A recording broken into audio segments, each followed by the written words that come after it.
Hello बच्चों, देखो जब हमें ये कहा जाता है कि एक्सप्रेस जैसे z i minus two x j plus y k in cylindrical coordinates, इसका मतलब क्या है कि एक्स वाई जेड की जो वैल्यू है वो सिलेंड्रिकल कोऑर्डिनेट्स में होनी चाहिए, जो कि हमारे क्या होते हैं X rho cos phi, Y rho sine phi और Z is equal to Z. ये मैंने पहले भी आपको समझाया था कि हम ये इस तरह से कैसे लेते हैं। और दूसरा, एक्स वाई जेड की वैल्यूज़ तो हमने रखनी है, जो आई जे के हैं उनको भी हमने किस में रखना है, जो हमारे यूनिट टेंजेंट वेक्टर्स किसके अंदर होते हैं, हमारे कर्वीलिनियर कोऑर्डिनेट्स में, जो कि हम पहले भी निकाल चुके हैं इसके लिए। और जो हमारे क्या होते हैं, अभी हम फिर से निकाल लेंगे इस क्वेश्चन में, ई रो ई फाई ई जेड। ठीक है, तो उसके लिए हम शुरुआत करते हैं कि भाई इन सिलेंड्रिकल कोऑर्डिनेट्स एक्स हमारा क्या होता है rho cos phi, Y rho sine phi, z is equal to z. और जो हमारा आर वेक्टर है वो क्या होता है एक्स आई प्लस वाई जे प्लस जेड के। ये बिल्कुल इनिशियली हमारा फर्स्ट चैप्टर में हम करते हैं। और फिर उसके बाद हमने ये आर वेक्टर को अब एक्स वाई जेड को यहाँ पे हमने रखा सिलेंड्रिकल कोऑर्डिनेट्स में, एक्स की जगह रो कॉस फाई रखा, वाई की जगह रो साइन फाई, जेड की जगह जेड हमने यहाँ पे रखा है। अब हम यूनिट टेंजेंट वेक्टर्स हमने फाइंड आउट करने हैं, उसके लिए क्या करना है, आर को बारी बारी से, क्योंकि अब हम देखेंगे कि एक्स वाई जेड की जगह जो हमारी ये आर की एक्सप्रेशन है ये रो फाई और जेड में आ चुकी है, तो बारी बारी से रो फाई और जेड के विद रिस्पेक्ट टू हम यहाँ पे पार्शियल डेरिवेटिव्स लेंगे।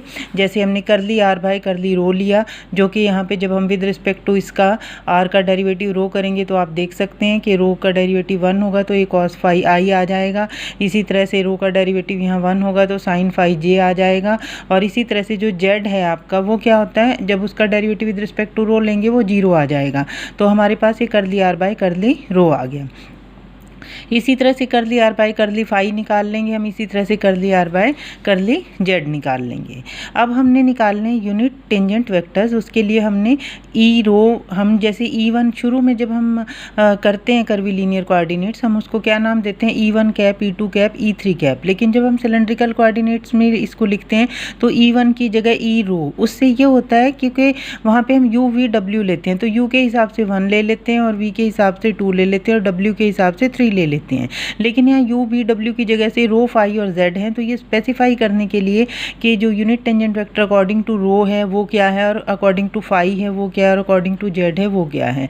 तो यूनिट टेंजेंट वेक्टर हम कैसे निकालते हैं, जो हमने partial derivative with respect to rho लिया हुआ है उसको उसकी मैग्नीट्यूड से डिवाइड करेंगे, क्योंकि यूनिट बनाने के लिए हम किसी भी वेक्टर को उसकी मैग्नीट्यूड से डिवाइड करते हैं। तो यहाँ पे ये हमारा वेक्टर था, मीन्स डेरिवेटिव कर ली आर बाय कर ली रो, इसका मैग्नीट्यूड क्या होगा, आई की कंपोनेंट का स्क्वायर जे की कंपोनेंट का स्क्वायर अंडर द रूट, और वैल्यू आपकी ये आ जाएगी।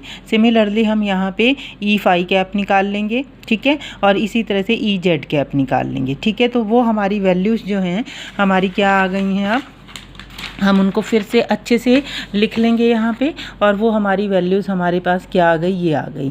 अब हम देख रहे हैं कि हमारे पास ई रो ई फाई ई जेड आई जे और के की फॉर्म में आ गए हैं। अब इन 3 इक्वेशंस को सॉल्व करके हमने क्या करना है, आई जे और के की वैल्यू निकाल लेनी है। ठीक है, ये वैल्यूज सॉल्व करके निकाल लेंगे, ये आप देख सकते हैं इस तरह से।